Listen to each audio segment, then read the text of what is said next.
champ is here. The champ is here. The best ever. The best ever. The champ is here. The champ is here. The best ever. The best ever. To ever. The best ever. The champ is here. The champ is here. Be nice. I be trying to be nice, Jay, and you be coming out with this cowboy blue, knowing y'all not gonna make it past the first round. Britt, Can you admit know that? the funny thing? The funny thing is, Britt, I told my wife to order me some cowboy gear. I thought it was on the way. She's talking about she didn't order it because I'm not a real cowboy fan. There So you go. There you go. I can't even get no I'm love in my talking own about. home, K-Walk. That's Try what I'm Mrs. talking Collins. They about. call Mrs. Collins there. That's a great wife right there. You got a good one, Jay. You got a great one, Jay. She knows. But you guys ready to talk about some football now, since the NFL then took over the shoot around. Yes. Let's get it on. All right, let's get it. But just so guys let you know, whoever's listening to us on the radio, who's watching us on YouTube, again, when breaking news come out about basketball, we will absolutely talk about it when something big. So if something big comes out with KD or Kyrie, we will talk about it on this show. Trust. We're just in the meantime, the NFL, because we're right in the midst of what's going on with the NFL right now. They took over the shoot around just for a few more weeks. All right. But let's get into it. As we all know, the NFL regular season is right around the corner, and I'm so excited. It doesn't make no sense right now. And yes, as y'all know, I'm a hardcore Eagles fan. So fly, Eagles, fly. Forget about those cowgirls. But guys, last week, we talked about two divisions. I believe it was the NFC East and the NFC South. I think it was. This week, I want to switch gears a little bit, and let's go over to the other conference, the AFC West, which is a big conference over there, probably the toughest conference in the league as of right now, to the NFC East get things together. But for you guys, I really want to know, we're going to break this down. Who do you think is the best quarterback in this particular division? So for those who don't know, who are listening, who may be new to our YouTube channel, the AFC West consists of the Denver Broncos, the Kansas City Chiefs, the Las Vegas Raiders, and the Los Angeles Chargers. So who do you guys think is the best quarterback? K-Walk, I'm coming to you first. Yeah, I mean, this division right here is without question, in my opinion, the best division in all of football. I think all four teams have a legitimate chance to make the playoffs, a legitimate chance, not just, hovering over 500 or hovering around. Well, they can't be around, 500, but above 500, below 500, obviously. But with that being said, I mean, you got Patrick Mahomes, you got Justin Herbert, you got Derek Carr, and they got some new weapons. And of course, the newly aboard, if you will, the new member in Russell Wilson as well. But with all those guys being named, I still think Patrick Mahomes is the guy in that division. I mean, you could argue, you can definitely put in the argument that he's the best in the game itself, not just in this particular division. So I'm going to say Patrick Mahomes. I know he's without some, his Tyreek Hill. He's without him. He's got some new pieces there with Juju Smith-Schuster, but he still has his safety blanket, and it's not a bad safety blanket to have, and that's Travis Kelce. So with that being said, I'm going to say Patrick Mahomes is the best quarterback, still the best quarterback in this division. What about you, Jay? Yeah, K-Walk, man, not only is it the best division in football, but I think it's got to have the best four quarterbacks in football too, right? I mean, arguably, is there yes, another sir. division Absolutely. that has four better quarterbacks than these guys? So this is tough. I mean, I'm kind of going back and forth here, because part of me is thinking, like, if Russell Wilson played on that Chiefs offense, would we see similar or the same kind of production that we see out of Patrick Mahomes? So there's a part of me that's leaning toward Russell Wilson. But I have to agree with you, K-Walk. I think it's got to be Patrick Mahomes, kind of the way he's just set the NFL on storm over the last 3 years. I think he's definitely the best quarterback in the division, but it's probably closer than people think. But I'll go with Mahomes. Yeah, I think for me, this one was I wasn't real sure which way to go. I was kind of back and forth. And the main two is Patrick Mahomes and Russell Wilson. I think people are a little down on Russell Wilson right now because he was basically out last year. I know he hurt his fingers or his finger, I guess you could say. But, I watched him in off season. He looked like he may be back. He looked like he may be back. Accuracy is ridiculous. He always had a strong arm. He's always been mobile, and he's always been a good decision maker. Patrick Mahomes, I'm curious to know how he's going to be without his, I guess, safety net and Tyreek Hill. I know he still has Travis Kelce, but Tyreek Hill is a different monster, and he just really opened up that field for everybody else because of his speed and route running abilities, but primarily because of his speed. So you know what? I'm gonna go with the old head here. I'm gonna try something different. So, and I might be dead wrong, but I'm gonna try something. I'm gonna go with Russell Wilson on this one. I think he got some young receivers. So let's see how this is his first year in Denver.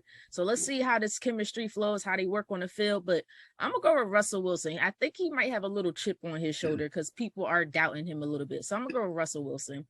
All right, guys. So the next one is the best offense. Who do you think has the best offense in this division? Jay, I'm gonna shoot this one over to you. Yeah, again, I think this one's closer than people think. I mean, my mind immediately goes to the Chiefs, but I think the Raiders are going to be really good on offense.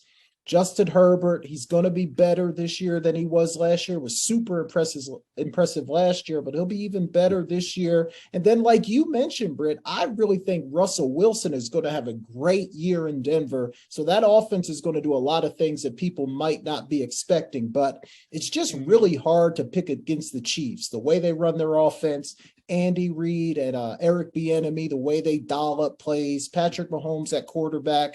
I know they lost Tyreek Hill, but they still have a lot of weapons. So I'm going to stick with the Chiefs here again, but I think it's closer than a lot of people think, but I'll go with the Chiefs. What about you, K-Walk? Yeah, I'm going to go a slightly different direction here. Even though I did pick Patrick Mahomes as the best quarterback in this division, I still think, him losing Tyreek Hill is huge for them. And I want to see what they can do without him. So I do like, everything that, you guys mentioned about Russell Wilson, Jerry Jeudy and those guys there. And then Justin Herbert with Keenan Allen, Mike Williams, those guys over there. So, but I like the Raiders, man. I think the Raiders have the best offense in this division. I just think when you look at, you have Derek Carr, you have Devontae Adams, in my opinion, the best receiver in the game right now. You have the tight end, Darren Waller, as well. Then you have the slot guy who's going to complement, Adams and Waller, and that's Hunter Renfrow. And not to mention, you got Josh Jacobs coming out of the backfield as well. And I think with all that being said, I think that one caveat that we're missing here is Josh McDaniels and his ability to create mismatches, against the defense. And with him and this particular crew, the names I mentioned, he's going to have a field day, and creating mismatches throughout the games and throughout the season. So I'm going to say the Raiders have the best offense in this division. Yeah, you might be right, K-Walk. Especially the main thing to me is with that Devontae Adams, if he stays healthy, he has to stay healthy. Because I think I agree, he's the best receiver in the league.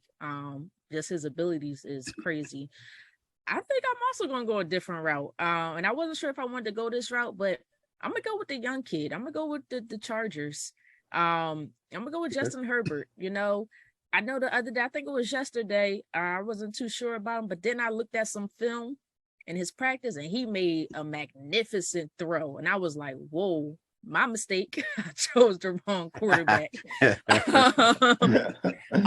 But I like his young receivers. I mean, Mike Williams, to me, he's one of the top young receivers in the game. He's kind of a safety net for Justin Herbert. And they still have Keenan Allen. I know he's a little older. I don't think he's that old, but he's always been, to me, an underrated receiver. I don't think he's ever really got the credit that he necessarily deserves. And then they have the running back over there, Austin Eckler, I believe it's the last name. Yes, Austin Eckler. that's his name. I think they got something special brewing over there. And I think this year, Justin Herbert's going to take another step in the right direction. And that team is going to really develop into something nice and surprise a lot of people. So I'm going to go with the Chargers as the best offense in the division. All right, guys, 2 more. Who do you think has the best defense in this division? K-Walk, coming back to you on this one. Yeah, when you pose this question, I'm looking at this division. I see a lot of offense in this division, and then I started to go down the line and say, okay, well, who do they have? What do these teams have on defense? I know the Broncos, they have a pretty good defense. They brought in DJ Jones from my 49ers. They brought in Kawhi Williams from the 49ers as well. So they plugged in some holes that they needed there. But I think if you look at this division, not only are they the best in this division, I think they arguably could be top 5 in the league. And I'm talking about the Chargers. If you look at this team and you got Joey Bosa on one end, you got Derwin James, who's arguably the best safety in the game. You got J.C. Jackson, the young corner. You got Asante Samuel in the other corner. Not to mention they brought in Khalil Mack on top of that. So, you look at these 2 guys, you look at these bookends, and you look at those guys in the middle and those guys on the back end. I think in this division, I think hands down, they are the best defense in this division, and arguably top 5 in the league as well. Yeah, I think for myself, I was thinking about going with the Broncos, mainly because I like some of the young guys on there. Patrick Surtain, I think he's going to be a great young corner down the line. Yep. But you can't argue with this Chargers defense. No. I got to go with the Chargers defense. This Chargers defense is something different, and it's hard to go against anybody with the last name Bosa.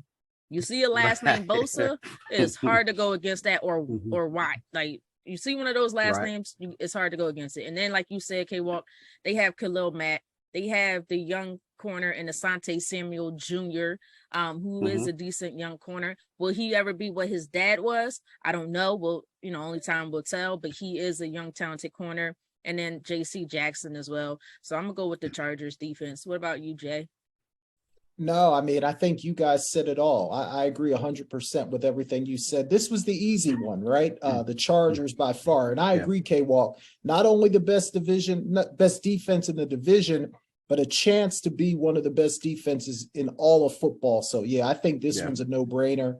Got to go with the Chargers here. And the last one, guys. All right, so who wins it all? Who's going to win? Who do you think is going to win the AFC West? This might be a little tough, or it might not be tough. Let's see. I'm going to come to you, Jay, on this one. Man, I don't know. I feel like K-Walk and I might have talked about this on Sunday, but I think I have a different answer this week, K-Walk. So, surprise. I want to say the Chiefs. I want to say the Chiefs, but something's telling me Russell Wilson is going to set the league on fire this year. He's worked extremely hard. He's done all the off-field stuff. He's been breaking down film. He's got something to prove. As Britt alluded to earlier, there's some people questioning him, right? And I think this year he's going to come and he's going to set the league on fire. So because of that, I'm going to go out on a limb here, and I'm going to say the Broncos are going to win the division. I know that's a little crazy when you have the Chiefs and the Raiders sitting right there, but I'm going with Russ. I'm taking the Broncos. Mm-hmm. Hey, you never know. He got Sierra as his wife. That could be another motivation for him. She could be in his ear like, yo, that's right. I want you to win, okay? So a happy wife, happy life. There you go. K-Walk, what about you? Yeah, Jay, I might be switching up. I might take a page out of your book and then switch up a little bit. I don't recall who I picked, but I know who I'm. After doing the homework for this particular segment, this particular show, it just made me realize that this particular team is probably the favorite in my opinion. They don't have the best offense in this division, in my opinion, but they do have some weapons. They have a young up-and-coming quarterback, and that's Justin Herbert. I mentioned that defense. That defense is the difference and why I'm taking this team to win this division.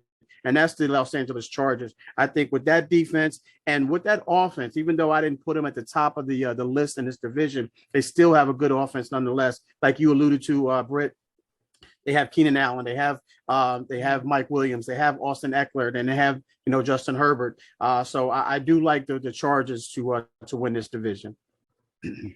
Yeah. Well, first I'm gonna shout out Princess because she chimed in on our Facebook thread, guys. She chose the Chiefs. So she's all in on Patrick Mahomes and Andy Okay. Reid. Yeah, So I see which that is a here. good pick. It's a good It's pick. not a bad pick, Princess. It's not a bad pick. at all. It's not a bad Like, pick. Okay. this division is the hardest division to choose who will actually Facts. come out.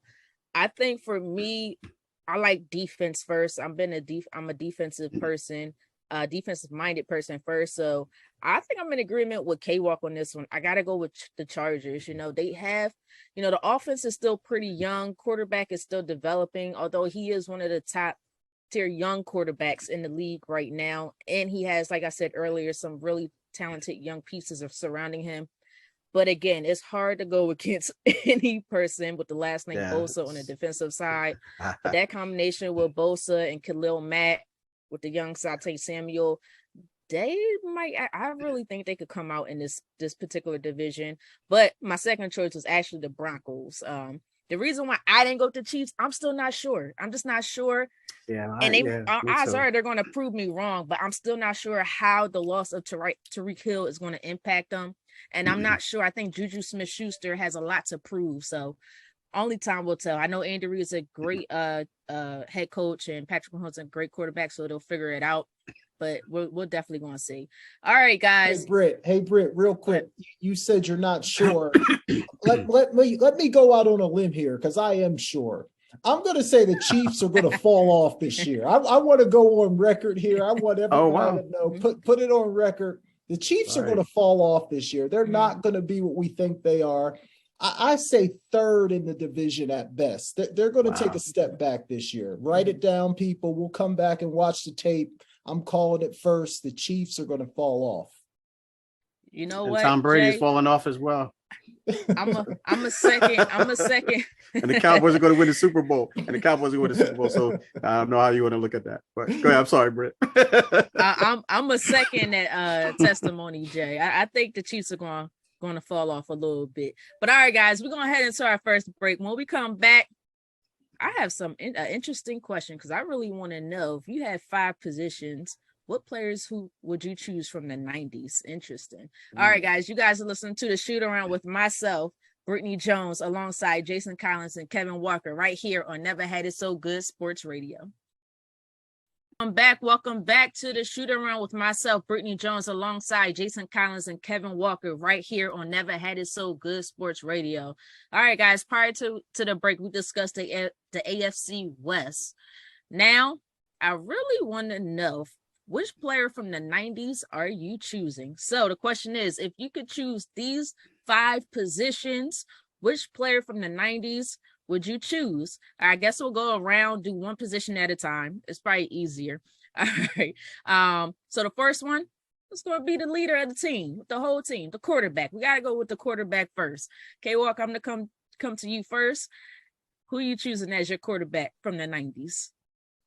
Yeah, I went with 3 here, but I put them in order just in case I went last and you guys picked the first 2. So for my number one guy, man, I went with John Elway, man. This guy, he's in my top 10 of all time, for sure. So when I see the 90s, I just think of him back to back, winning those Super Bowls, with Shannon Sharp, Terrell Davis, Mike Shanahan, those guys. So John Elway is a gunslinger, just a tremendous competitor.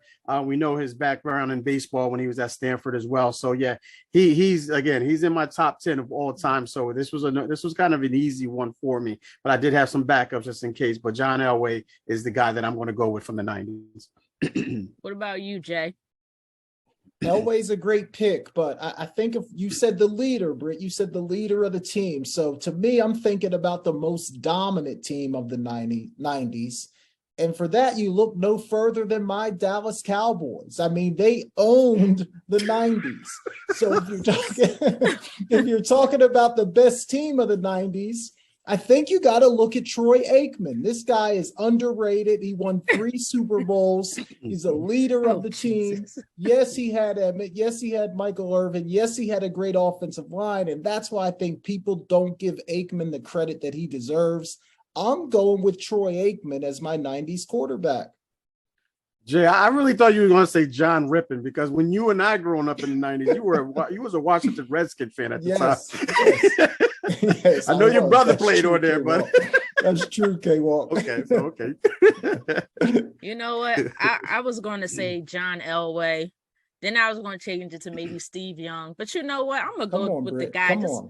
Just because you said the daggone Cowboys, and I wanted to stay, I'm going with Randall Cunningham. Forget this. I know he ain't win a Super Bowl or nothing like that, but you want to bring Troy Aikman into this over John Elway, Steve Young, and all those? Forget it. I'm going with Randy Cunningham. I have no reason why. He was a great quarterback.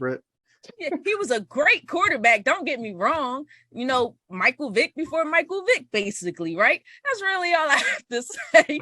But I only went with him because he want to go with Troy Aikman and the Dallas Cowboys. What kind of nonsense is that? All right, we're going to the second one. Running back.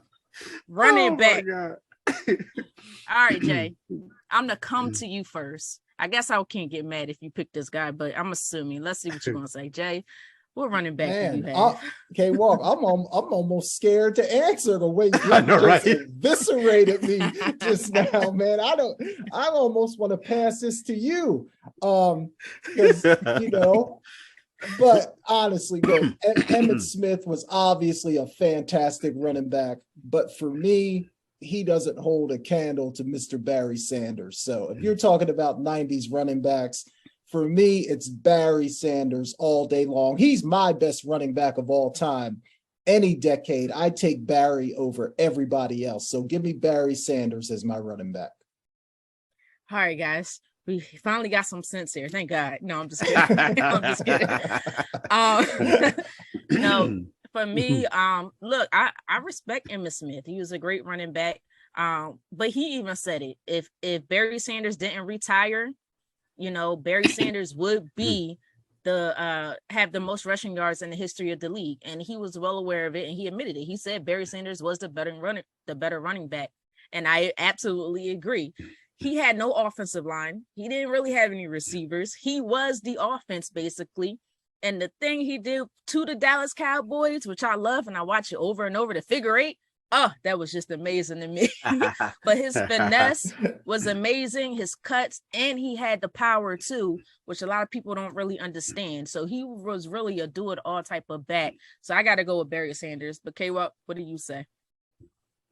Yeah, you mentioned a little bit ways back that Jay didn't have any sense. I know you were joking when you said that, but you may be serious. What I'm about to say is that because of the fact of the matter is I don't have Emmitt in my top 3 in the 90s. I don't. I have my guy. I have Barry Sanders. That's the guy that I'm going with. So I may have some sense because I just think he's, in any era, like Jay said, he's the best back. I know in some of my picks, if you give me all time, I generally go with Marshall Faulk because he's the type of back that I like out of the backfield, who can run and receive and catch out of the backfield. But Barry Sanders as a running back is the greatest of all time. Some of the moves that he made, it was just unbelievable. Each and every move that you see, so that's the greatest move that I've ever seen. Then he comes with another one and another one, and you say the same thing after each and every one of those moves. But I'm going to say Barry Sanders is the best in the 90s for sure. Yeah, absolutely. I got a question for you guys because I can't remember if he was in the 90s or the 80s. Bo Jackson, was he the 80s or 90s? Bo was in 90s, the 80s, right? Was he in the 90s? I thought he was late, I thought he went 80s, from the 80s maybe to late 80s, the transition early to the 90s. Kind of in that range. So we'll say he's more 80s because he did get hurt. But I'll shout out there, if he didn't get hurt, he could have been one of the top tier running backs of all time as well. So for those who don't know Bo Jackson, go check out Bo Jackson. All right, guys, the next one, one of the positions that most people love on the offensive side of the ball, the weapon, of course, wide receiver. Let's see. I'm gonna go to K-Walk first. I wonder if I could guess who you're gonna say, but let's see. K-Walk, who you got? Hey, so is there any other? You And arguably, I can't blame you. I mean, Yeah, he's the greatest to ever do it at the wide receiver position, and he's arguably the greatest to ever do it as a football player. I know that's a different discussion for a different day, but we're talking about the one and only Jerry Lee Rice, man. And I just think that, you know, I try to pattern my game after him. I was a little too short to do that, to pattern my game after him, so I wouldn't look at the shorter receivers back then. But he's the greatest to ever do it. You've seen the numbers that he put up with both Joe Montana and Steve Young. He had some other guys that he played with as well, Elvis Gerbach as well. But nonetheless, and then he went to the Raiders, of course. But Jerry Lee Rice is arguably the greatest football player of all time, but without question, he's the greatest receiver of all time, especially in the 90s. Yeah, I think for me, I got to go with Jerry Rice. There's no ifs, ands, or buts about it for me. I know next for me would probably be Randy Moss because he came up in the 90s too, but you got to go with the legend, the Hall of Famer, the one that did it first, the top tier talent of all time. I got to go with Jerry Rice. Jay, what about you? Look, well, Jerry Rice is phenomenal. I was never really a big Jerry Rice fan. Obviously, you respect his game. I like Randy Moss more. I like Terrell Owens more, just from a watching standpoint. But you can't pick against Jerry Rice. I mean, he's the best to ever do it at that position. There's some other guys who I think are close, but I think Jerry is really in a category by himself. You got to go with Rice here. I hope that wasn't Michael Irvin you was thinking that was close, but that's a whole nother No, I'm not. No, I'm not going to put Irvin in that category. I'm not Please that crazy, Britt. No, I'm just kidding. Oh, by the way, guys, for those who are new to our show, and of course, watching us on YouTube, listen to us on the radio. If you don't know, Jay has pledged his allegiance to the Dallas Cowboys. I've been an Eagles fan my entire life, so I will be messing with him and vice versa every time we watch football. So that's where the Michael Irvin thing keeps coming up, and you'll hear it throughout the show. All right, next one, guys. DE, defensive end. Who is your pick of the 90s? Jay, I'm coming to you first. Yeah, for me, there's really only one choice here. The one and only Mr. Reggie White, the Minister of Defense, dominated the 90s, unblockable. Reggie White was really not the first, but one of those first guys that just really started dominating the game from the defensive end position. So I got Reggie White all day long on this one. What about you, K-Walk? Yeah, I was going back and forth with this one, but Jay, you hit it on the head. I was going back and forth between Reggie White and Derek Thomas. I think Derek Thomas was really a true force. I mean, seven sacks in one game, and it says a lot. But Reggie was just throwing 300-pound men with one arm around like they were rag dolls, and you just don't see that. And you don't see that today. You didn't see that back then, other than from him. But the Minister of Defense, shout out to your Eagles, Britt. But yeah, and there was a lot of questions when he went to Green Bay, and he said God told him to go there. He went there and won a Super Bowl. But shout out to the late great Reggie White for sure. Definitely the best to do it. Yeah, not only that, but the Eagles screwed that up. But that's a whole nother conversation for another day. I can't stay back mad at the organization forever. But yeah, I'm gonna make this unanimous, guys. Reggie White all day, every day, unstoppable force. He literally put fear in the offensive line. They were literally scared in their pants to go up against him, and he came out each and every day and showed and represent to me Philadelphia, although he eventually left due to other unfortunate circumstances. But by far, one of the best, if not the best, to ever play in a game of football at that particular position. Last one, guys, the fun position on defense, cornerback. Who you got? Player of the 90s. Jay, I'm coming to you first. Yeah, there's really only one answer here, Britt. I don't think you can pick anyone but Deion Sanders. I mean, look, prime time. I mean, this guy's the best to ever do it, revolutionized the position, really started that thing where people were just afraid to throw to that side of the field. Like, you would just go the other way because you did not want to challenge Deion Sanders. So for me, this is easy. It's got to be Deion Sanders. It's not only the quarterback of the 90s, but the cornerback in NFL history. It's got to be prime time. Yeah. What about you, K-Walk? Yeah, I'm going to go with Larry Brown, the corner from Cowboys. You know, he won the Super Bowl, then he went to you come this, but I'm crazy. I'm not just kidding. No,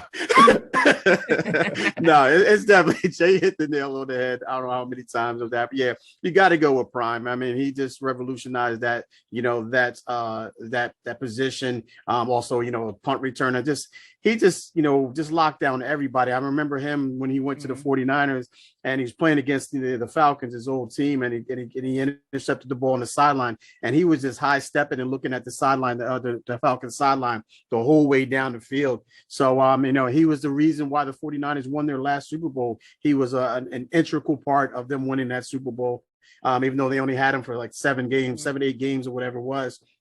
So he was definitely a game changer. So it's Prime by far, in my opinion. Showtime. Gotta go with the one and only Dion. Gotta go with Dion. Look, I know a lot of people were in love with Rod Woodson back then, but Dion was just another type of player. Ball hawk. It was hard to throw to that side. If you threw to that side, odds are it was going back the other way. So, like you guys said, he shut down on one side of the field, and he just had it on lock. And he may be, I think Jay, I believe you said it, the best corner of all time in the history of NFL. So you can't go against that. All right, guys, we gotta get ready to head into our next break. But I got a little quick fun question because I really want to know, growing up, and I might pick a different position next week. Growing up, who was your favorite running back growing up? So not the favorite of all time, not the best running back of all time, but who was your favorite running back growing up? K-Walk, I'm gonna come to you first.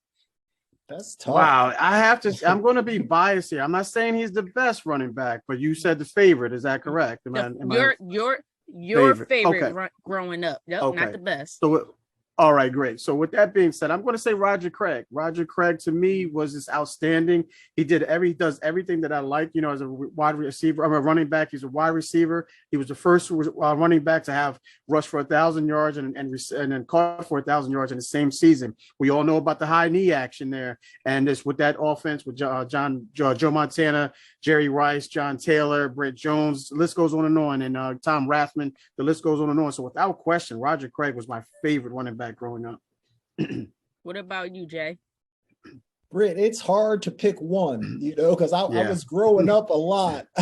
when I was really young, I think it might have been Wilbur Montgomery, because I was an Eagles fan and I was watching Wilbur Montgomery run the ball. And then when Eric Dickerson came along, I started being an Eric Dickerson fan. And then as I got older, we were in high school, K-Walk, when Barry really burst on the scene. So then Barry Sanders became my favorite runner. So it's hard to pick one, but those three guys kind of jump into my mind as I kind of go through my childhood. My close second was Jason Collins in 1991. So you had to see some film on that. Phenomenal. We're gonna have to pull out some tape. We're gonna have to show Britt. I ain't never seen anything like that. Britt, it was sometimes I forgot to block. I said, "Oh, I got to block." I'm sitting watching, but I think I'm in agreement with you, Jay. It's hard for me just to choose one. I had two, and I've been an Eagles fan all my life, but this one particular running back actually caused me to become a Rams fan for a little bit. Marshall Faulk. Marshall Faulk was, I loved him as growing up. I played with the Rams on Madden just so I could have Marshall Faulk as my running back. And then my second one, of course, right here from Philadelphia and also Ohio State alum, the one and only, the legend, the Tennessee Titan legend, Eddie George. I know a lot of people forget about Eddie George, but Eddie George is a very good running back. So you don't know, look back at his tapes if you're not sure. But on that note, guys, all right, we got to head into our next break. And Jay, of course, is going to take over for us so we can have some more NFL takeover fun. But you guys are listening to The Shoot Around with myself, Britne Jones, alongside Jason Collins and Kevin Walker, right here on Never Had It So Good Sports Radio. Welcome back to The Shoot Around. Britne Jones, Kevin Walker, and Jason Collins right here on Never Had It So Good Sports Radio. All right, guys, this is the NFL Takeover. We've been on for about 35 minutes, and we really haven't had a chance to talk about the Dallas Cowboys much. So I know I sent you guys my list. I'm going to go out of order a little bit here so we can do a little Cowboys talk. Simple question. Britne, I'm gonna start with you because I know the hate is gonna be hard. Are the Cowboys still America's team? And if not, who is? I'm gonna start calling you Jason Bayless because you always want to talk about this daggone Cowboys team, and it's really making me sick to my stomach. Like literally, my stomach is hurting real badly. No, you have to win to be America's team. Look, we live in America, right? And we're not perfect. We know this country ain't perfect, but I don't want to be represented by losers. I'm sorry. I don't want to be represented by losers. They ain't win since I was in my diaper. I don't remember that time. Wow. I don't remember. So what was it, 95? Like, come on.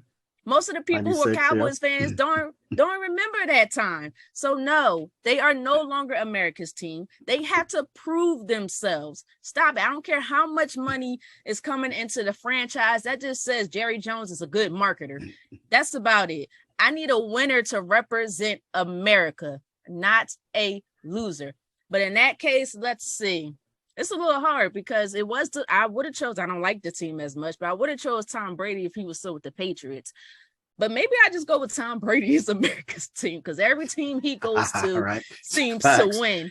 So I might just say that. So I don't really have America's team, but if I have to say, and we want to always go off of Super Bowls, although they haven't won anything, but they lead the league in Super Bowl wins in history, I guess you got to go with the Steelers, but they ain't win nothing either since 2012, something like that. I'm just gonna say Tom Brady and whichever team he goes to because he has the 7 Super Bowls. There you go. Okay, all right, that's pretty much what I expected out of Brit. So K-Walk, my brother, my high school football team. I would argue, K-Walk, that winning isn't the only thing to make you America's team, right? It's the conversations that you generate. It's the fact that people either love you or they hate you, but there's no in between. And what other team, K-Walk, does that besides the Dallas Cowboys? And that's why I would argue that they still are America's team. But what say you, Kevin Walker? K-Walk? Yeah, man, Jay. I need you to be biased. Jay, you know what? I don't know if they're considered to be America's team by default, if I'm not mistaken. I believe when they first labeled teams to be the American team, I believe they gave a Brit mentioned the Pittsburgh Steelers. I believe they wanted to give that title to them, but they respectfully turned it down. So then the title ultimately went to the Dallas Cowboys. Am I correct in saying that? That's correct. I was hoping you weren't going to bring that up, but that is correct. So we're going with the Steelers then. Yeah. So with that being said, I'm going to say I don't believe they were the America's team to begin with. I'm a 49ers fan. The battles that we have. I'm not a huge fan of the Dallas Cowboys. It was great to out them the way we did in the playoffs last season. Britt's got a little bit more dislike. I don't like to use the word hate, but a little bit more dislike towards the Cowboys, and not due for obvious reasons. But no, Jay, I don't believe they should be. I know that that's the team that they're talking about, kind of like the Yankees in baseball, kind of like the Lakers in basketball. They're that big time game. And when you talk about Forbes and the value of the team, yes, you're making a great argument. Yeah, but you're right. You're right. And I can see where it's coming from. But the fact of the matter is, going back to Britt's argument and her point, is they don't win enough, Jay. Do we want a team like that representing America? Do we want a team like that representing America? In my Stephen A. voice, I don't think we want that, Jay. I think we need winners, man. I think we need winners. And with all that being said, I think Tom Brady and those Patriots, maybe before Tom Brady left, they probably kind of took over that that title, if you will. So, but right now, I don't know if there's a team right now we can truly call America's team. But no, to answer the question, the Dallas Cowboys should not be named America's team any longer. I just want to say, people, you heard what K-Walk say. Now go to your local voting polls and make sure you vote, all right? Because they are not America's team. They sound like politicians up here. We'll see. Let's revisit this in February. And we'll talk about it again. All right, guys. On a more serious note, Deshaun Watson, the new ruling came down this week. 11-game suspension, $5 million fine. We've talked about this a lot on other shows, but kind of now that this looks like it's going to be the final ruling, Britt, where do you stand on this? How do you feel? Fair, unfair? Give us your final thoughts on this whole Deshaun Watson saga. I'm glad it's over because this was annoying to constantly talk about it over and over and over again. I just feel like, the fact that he got 6 games, the things that the federal judge did say, it was egregious, it was predatory. I think there were things that we as the public are not aware of, and there was something that could potentially get out in the future that may show that he's not as innocent as we may think. Because the fact, fighting, I understand the marketing, Me Too movement, things like that. But I feel like there's something there that we're not aware of as the public. And it's like, I'm kind of on two sides. Like, I'm happy he gets a second chance, but at the same time, as a woman and him doing this to other women, I don't appreciate that whatsoever. So that's all I'm going to say to it. But, he's blessed to have a second opportunity, and I hope he gets the help that he gets and he does not mess up. Make sure he thinks with the right brain this time. That's all I'm gonna say. Yeah, no, I had to keep that appropriate. Yeah, no, I agree. I'm glad it's over too. I thought he was going to get a full season. So when the 6 games came out, I thought, man, he got off kind of good. And then 11 games feels okay to me. I do believe in second chances. I was never one of those people that said, oh, he should never play football again. The 11 games, the fine, I feel like that feels okay to me. And let's just hope this thing is behind us. And like you said, that he gets the help that he needs, that everybody can move forward, and that he can become the football player that everybody thinks he can become. So obviously This season feels like it's going to be a wash, but I think he still has a bright future. Okay, Walk, what say you about this whole thing? Yeah, I'll keep this brief, man, because we can literally do like a 2-hour show on this particular topic, but I'll keep it brief, man. My position kind of changed with Deshaun Watson. In the beginning, I was on board with Deshaun Watson, and I was defending him. We had some platforms that we were on, and I was saying, he didn't get, indicted by 2 grand juries. But the more and more I think about it, Jay and Britt, and for our listeners, the more and more I see that he's wrong. And I know you're gonna say, well, why didn't you see that in the beginning?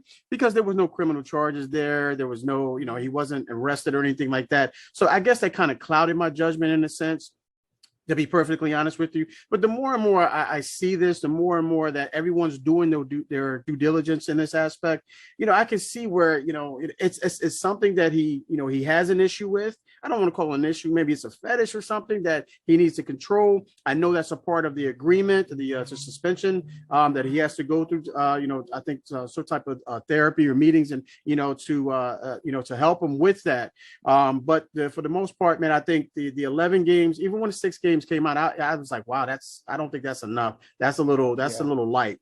But then when 11 games came out, I still feel like it's a little light, but they threw the $5 million on top of that, which is nothing in the grand scheme of things, because he's got $230 million guaranteed. But I still think it's kind of light, because the more and more I think about it, the more and more I do my homework on this, the more and more I think that Deshaun Watson should have gotten a year and should have been fined a little bit more as well. But he has great representation. The Cleveland Browns went to bat for him.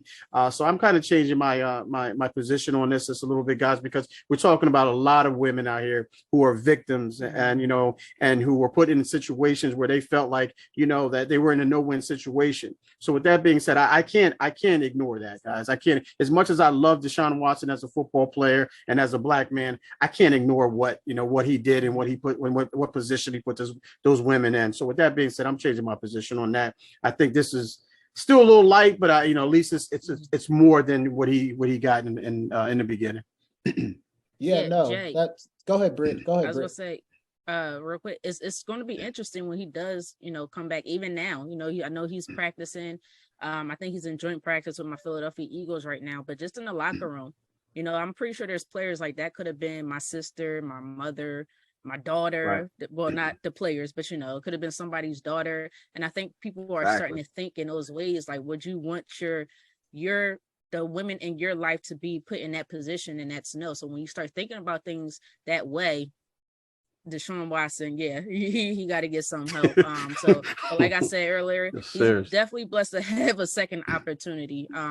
And the NFL doesn't get off on this neither, not nearly, because it's interesting how he comes back right as soon as he's getting ready to play the Texans. So that's another question I have. But that's a whole another conversation. Almighty dollar. Yeah, yeah, no, that's well said, guys, and I agree, K-Walk. I would have been fine if they gave him the full year. That's what I thought he was going to get out of the gate. And you're right, man. It's a lot of people affected. 24 women came forward, but who knows how many are still in the shadows that just did not want to come forward with their stories. So just an overall really bad look, not only for Deshaun Watson, but like you said too, Britt, for the NFL, because I don't feel like they handled this whole thing extremely well. They kind of fumbled it and bumbled it along the way the entire time. So I'm glad it's over. But I agree, just not a good look for anybody involved. All right, guys, let's kind of move on. Tom Brady, absent from training camp. You know, this is just very odd for Tom Brady. This is a guy that doesn't want to miss anything. Looks like he's going to be away for several weeks. Is this a big deal or not a big deal at all? K-Walk, what say you? I don't think it's a big deal, Jay, to be honest with you. If it was a big deal, he would let us know about it. We would hear about it. Someone would be in the bushes trying to find out where he's at, you know, behind a parked car, you know, TMZ would be somewhere. I don't think it's a big deal. I just think it's a veteran move on his part, you know, it's extremely veteran move on his part, just to say, listen, I've been through, 19, 20 of these camps already. You know, it's the same thing. I got the camaraderie with my receivers. I know the playbook. I know what the game plan is going to be. So it's just one of those things where he's just taking time off away from camp. He's 45 years old now, so he doesn't need to beat his body up any more than he has already done. So I think he's just going to give that body a rest. Not sure exactly what's going on, but he's not in camp nonetheless. So that's giving his body a rest. That's that much I do know. So yeah, I don't think it's a big deal, Jay, because if it were, then Tom Brady would have came out and said, listen, I got to deal with this. You know, I'm retiring or whatever the case may be. But since it's just in camp, I don't see it being a big deal. Yeah, I mean, you're hearing some rumors in the background. Who knows what's true? Who knows what's not true? It just seems really strange for a guy like Brady, who's always been in camp, who's always about film study and timing and getting better and working with his receivers. So from that standpoint, for me, it's just a little bit strange. But Britt, what say you? Is this a big deal? No big deal? Where do you land on this Brady situation? I don't think it's a big deal. Like I said earlier, he has seven rings. So he knows what he's doing. He knows his talents. He understands the game. He has the chemistry already with his receivers and offensive line. So I know it is a new head coach. They have Todd Bowles now. So but they're very familiar with one another. So I'm pretty sure it would take him no time to understand whatever new plays that Todd Bowles may have, or he may throw it in the direction of his offensive coordinator, because Tom Bowles is a defensive guy, or Tom Brady may run the offense, so who knows? But I think it'll be fine. I don't see it as a big deal. Okay, cool. We'll leave it there. Let's go from an old quarterback to some young QBs, because there's a lot of really good young quarterbacks in the NFL, guys. So I asked you guys to give me your top 3 best QBs under 25. And look, when I looked at this, I didn't realize there's not too many actually under 25. So if you included some 25-year-olds in your list, that's totally fine. I think all mine are under 25, but let's hear what you guys came up with. Britt, who are your best QBs under 25? I think I have like 2. Maybe 2. I put Mac. I didn't really put it in particular order, but Mac Jones. He's not the most mobile guy in the world. He doesn't move the best, but he has a good arm. One of the best young quarterbacks when it comes to accuracy. There's still things he needs to develop, but I think he's with the right team to develop the right way. Somehow the Patriots always develop their players to be winners. So I think he's in a good position. My second player was Justin Herbert.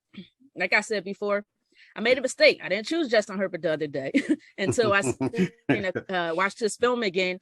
And man, he was making back shoulder throws, some tough, deep balls, contested, no, not contested catches, but making throws in tight windows. So he really, really impressed me. And I think the Chargers got a good one.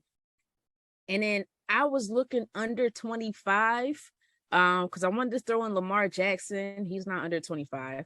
Right. I wanted to throw in Joe Burrow. He's not under 25. Nope. So I said, you know what? What the heck? I'm gonna take Jason's page on this one, take a page out of his book, and I'm gonna go with my team. So I'm gonna say Jalen Hurts. Why not? Because he's only 24 years old, and everybody else was like Tua and a few other people, and I didn't like those options. So I'm gonna go with Jalen Hurts. But yes, Jalen Hurts has to develop more. You know, he has a lot of learning to do. But what I've seen thus far in training camp is anticipation has absolutely improved. He has learned to throw it to the spot where he expects his receiver to be, and to trust his receivers more. And also his decision making has sped up a lot. So that was a big thing as well. He's been throwing some incredible throws in training camp and against the joint practices. He actually looked like one of the better quarterbacks and against the Browns when you have a Deshaun Watson and Jacoby Brissett. He's been throwing lights out. So granted, he still has a lot more to develop, but those are my three under 25 guys. This is under 25. Yeah. I've got some under 25 too. As soon as I saw Jalen Hurts on the list, I knew he was going to be on Britt's list. I knew. He did not make my list, ladies and gentlemen. I have Justin Herbert at the top. I think that's the easy one. Yeah. You guys might roll your eyes at me for these next two, but I have Trevor Lawrence. I think Trevor Lawrence is going to have a breakout year. He's got all the tools. He can make every throw. If the Jaguars can protect him, I think he's going to be really, really good. And then, Britt, you mentioned this. Yeah, that's the caveat. That's the caveat. Britt, you mentioned Tua Tagovailoa. I have him on my list. I think he's going to have a really nice year with the Dolphins. He's got some weapons now, new coaching staff in there. I think Tua's going to be really good. He took Jalen Hurts' job at Alabama. He took his spot on this list as well. So give me Tua Tagovailoa as my third guy. K-Walk, who you got? Pros oh, wow, man. I mean, yeah, man. I believe these guys are all 24 if I did my homework correctly and I did my research correctly. Number 3, I went with Joe Burrow, young man out of Cincinnati, led those teams to the Super Bowl. 25. Okay. Okay. Sorry. So these guys might be on the board. Is that all right? Okay. That's all right. So then, all right. So maybe then my homework isn't done correct. Let me just look up my one guy here to make sure that he is let's see here how old he is. Okay, I believe he's 20. I believe he's 25 as well. Let's take a look. Anyway, I have number 2. I have Justin Herbert as well. I have Justin Herbert at number 2. I was thinking about my number 1 guy when I was looking that up. Justin Herbert. I think he's the he's that up and coming guy. We talked about him earlier when we were talking about the AFC West, and we put him in there as arguably the best in that division. But we went a different route. But Lamar Jackson, I believe, is Lamar Jackson isn't he 24, 25? He's 25. He just turned. Okay, 25. So just turned 25. Okay. So maybe I get, but nonetheless, I'm under there. So I'm going to go with Lamar Jackson, number 1 here, as being I think he's shown what he can do.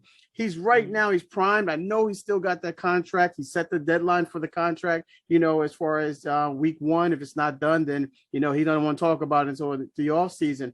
But I think when you look at these 3 guys up and coming, especially Lamar Jackson, because I have Lamar Jackson right now in my top 10. If you go top 10, current in 2022, Lamar Jackson is in my top 10. So I try to stay as consistent as possible when I rank these guys. So I'm going to put Lamar Jackson number 1. It's the 25 and under guy. All right. Good stuff. Look, we're running out of time, guys, but I want to squeeze this in real quick. Let's do 2 really quick take your picks. All right. The first one we're going to do is, would you rather have a great offense or a great defense? So think about your favorite team. K-Walk, the 49ers, Britt, those Eagles. What would you rather have if you could only have one, a great offense or a great defense? Britt, what say you? Look, the great offense is exciting football. It's what puts most of the time puts points on the board, but that's, I guess, what gets a lot of fans involved. But I'm a defensive minded person. Defense wins championships, Super Bowls. That's how you win the game. Every game, it comes down to defense.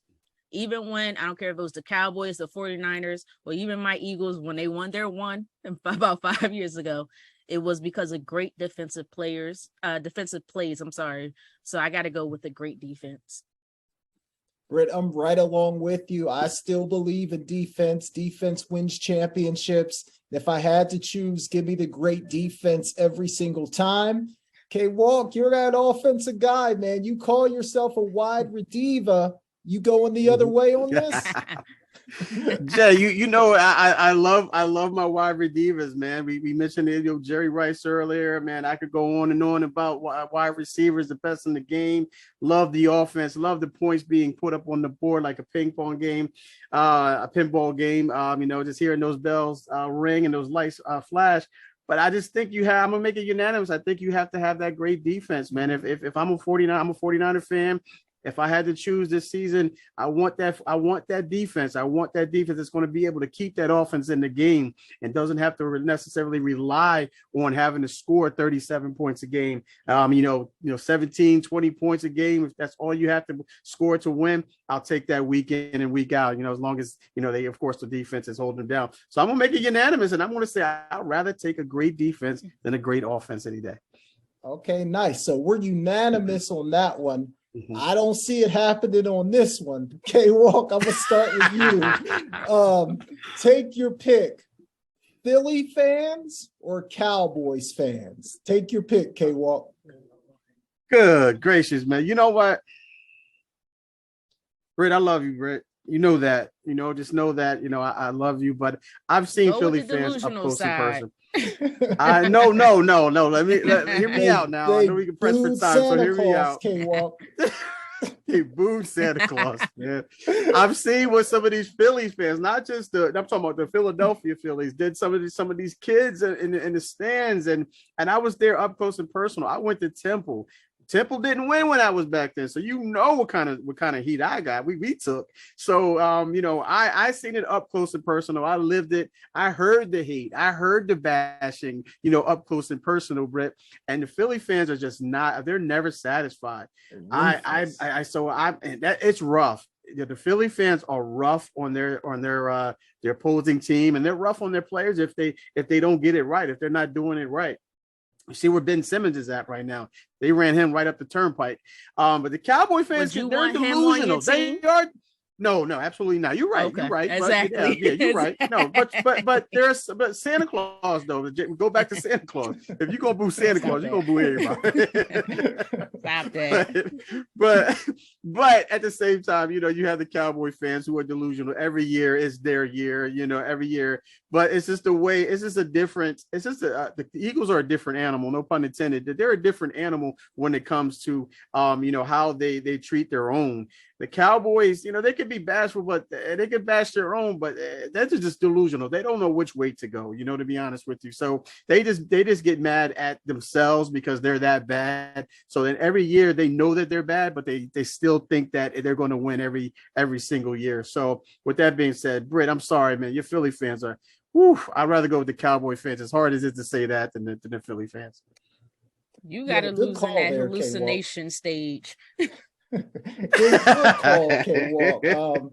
Look, a little delusion never hurt anybody, right? A little delusion never hurt anybody. What put me over for the Philly fans, because look, I do think there's some positive about the Philly fans. They're just very for passionate. sure. And if you leave your heart on the line, the Philly fans will love you.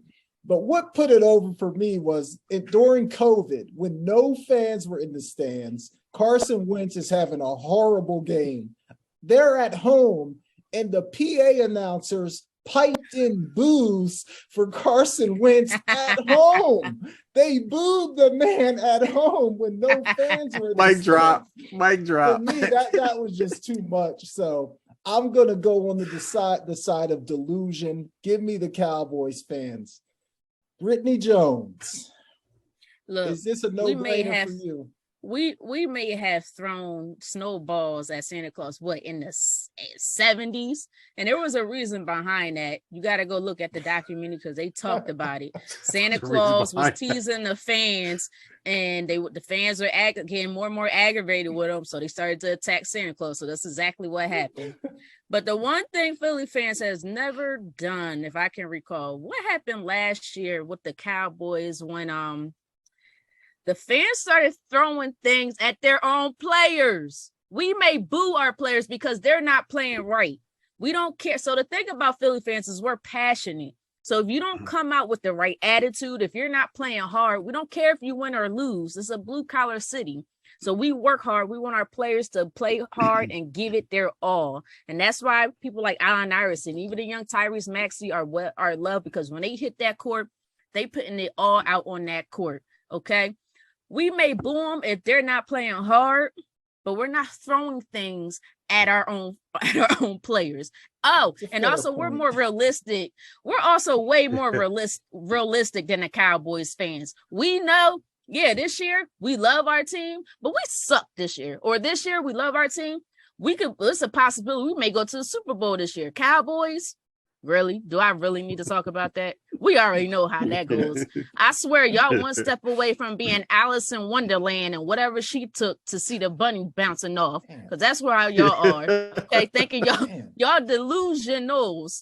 The side effect of being the Cowboys is being delusional. So absolutely, I'm sticking with the best fans in the world, and every player who has ever been here and performed with us, who played their butts off, has said that, and they know it. Philly fans all the way. Let's go. Britt, that was a great argument. That actually hurt a little bit. I felt like she was talking to me a little bit there. Watch that water bottle. Watch that water bottle. That was very good. That was very good. All right, guys, we got to get out of here. But before we do, Britt, tell us what you're looking forward to this weekend and where everybody can find you on social media. I'm looking forward to it's preseason. You know, I love football, so I don't care if it's regular season or preseason football. So I'll be watching preseason football. WNBA playoffs. You know, we're a basketball show, so WNBA playoffs is here. And I will tell you one thing: my childhood team has actually beat the team I pledged my allegiance to. Only game one, but my New York Liberty, I might have to switch back to my childhood team, guys, because it's Sabrina. Sabrina's killing them. But they beat them game one, which is really surprise. But you guys can find me on Instagram, Twitter, TikTok at Britne Monique. Also on Facebook, Britne Jones. All right, good stuff, Britt. Yeah, I'm right there with you. Preseason football, WNBA playoffs. You guys know I'm rooting for the Las Vegas Aces. That's my team, so I'm hoping they can make a run to the championship. You can find me on TikTok, Twitter, Instagram at Jason Talks Sports. K-Walk, what say you? Yeah, man, as far as the basketball go, my Mercury, man, I don't know what happened. We ran out of Mercury, man, for sure. I mean, the whole thing with, with Brittney Griner, we're losing her first and foremost. Diana Taurasi gets hurt. Skylar Diggins decides she wants to take the remainder of the season off. So my Mercury right now is not looking too well, but I'm still going to be dialed in. New York Liberty, I have to go with them. They're the local team, Britt. So I'm right along with you there. Want to watch the Little League World Series. Quick shout out to Easton Oliverson from the 12-year-old kid from the Utah team. He was in he fell out of the top of his bunk bed in the camp, hit his head, had brain surgery. He's doing well right now. Wow. They replaced him with his brother, but he's speedy recovery. He had surgery on his head. So shout out to him and every Little League World Series team, especially the Massapequa Coast. They're right here on Long Island, a couple towns away from us. So they're doing well. So shout out to them for sure. As far as, of course, obviously preseason football, I'm going to be dialed into that. Where you can catch me on social media is Instagram, Kevin.Walker142, Twitter at Kevin Walker142, TikTok at Kevin Walker72, and Facebook, Kevin Walker. All right, good stuff. All right, thank you, ladies and gentlemen, for listening to the NFL Takeover on the Shoot Around. Please check out our YouTube page, the Shoot Around BJK. like, subscribe, share. We're really trying to grow that channel, so we'd appreciate that. Yes, sir. And we'll see you guys back here next Friday at 7 p.m. For Britne Jones and Kevin Walker, I'm Jason Collins. We'll see you next week.